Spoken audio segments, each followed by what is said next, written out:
Урматтуу кыргыз элим, бүгүн 23 август биз үчүн аябай оор күн болуп атат. Жакшы ниет, жакшы үмүт менен ак батасын берип, миграцияга балдарын, кыздарын жөнөткөн ата-энелер балдарын сөөгүн табытта тосуп алганы бул аябай оор нерсе. Кырсыктан көзү өтүп кеткен мекендештерибиздин ата-энелерине, жакындарына Аллахым сабыр берсин. Мен кечеден бери биздин жогорку кеңештин депутаттары топтолсо керек. Спикер Талант Мамытов бардык депутаттарды топтоп, жогорку кеңештин трибунасына тышкы иштер министри менен элчини чакырып, кандай көйгөй бар, балким силердин алыңар жетпей аткандыр, биз дагы бир аракет кылып көрөлү деп айтаар деп күткөнмүн. Эгерде азыр 7-чакырылыштагы депутаттар таркайт деген болсо, жердин түбүнөн да жетип келмексиңер. Билем силер азыр каникулдасыңар, бирок топтоло койгон болот го. Азыр силер таркайт экенсиңер 7-чакырылыштын депутаттары дегенде, билем каерден болбосун жетип келмексиңер. Мен кээ бир депутаттарды өзүм колдоп жүргөнүмө кыргыз элимен кечирим сураймын. Мен аларга ишенгенмин, бирок мен ишеничиме мындай суу себип таштады далар. Шайлоо убагында айылдарга барып, ар бир ата-энеге барып, мигранттарды курал кылып пайдаланып, биз керек болсо мигранттар үчүн жаңы мыйзамдарды кабыл алабыз, биз мигранттарга жардам беребиз деп убада берип келгенсиңер. Кана кимиңер ошол убадаңарды аткардыңар? Айткылачы, кимиңер убадаңарга турдуңар? Түштөн кийин коз карындай жайнап, ар жерге пост жазып, көңүл айтам дегенин ордуна биз силерди белгилеп, мигранттарда ошондой көйгөй бар деп, мен кээ бир депутаттарга мигранттардын көйгөйүн айтканда, башыңарды жерге салып, макул, жардам беребиз, чечебиз дедиңер. Кимиңер чечтиңер? Эч кимиңер.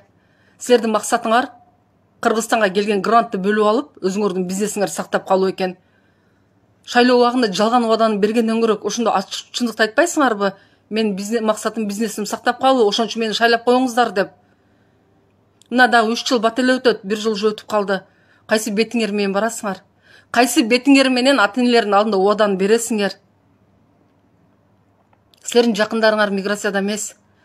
Силердин жакындарыңар, балдарыңар, кыздарыңар чет өлкөдө окуйт. Алардын бир эле таккан сааты канча миңдеген евро турат.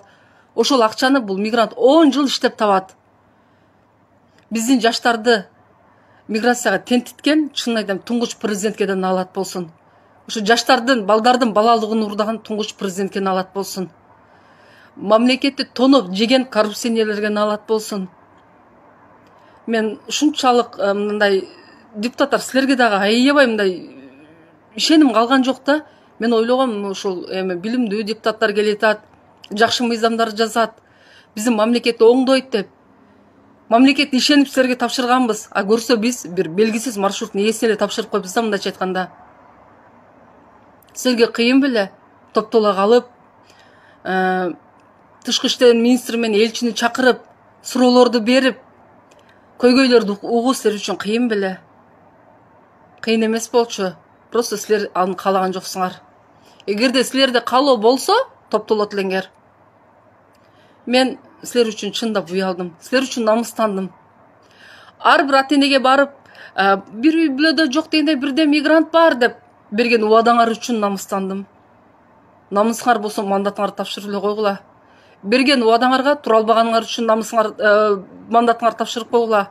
Керек болсо, кече кырсык болгон мекендештерибиздин өлүмүнө силер да себепкерсиңер. Да кырсык уланышын каалайсыңарбы? Алдын алайлы. Кандай чара көрүү керек деп топтолуп коюу силер үчүн оор болгондон кийин, эмне үчүн биз силерди колдошубуз керек? Чын айтайын, урматсыз депутаттар деп эле айтайын силерди. Силер үчүн мен намыстандым, мен уялдым. Намысыңар болсо мандатыңарды тапшырып эле койгула.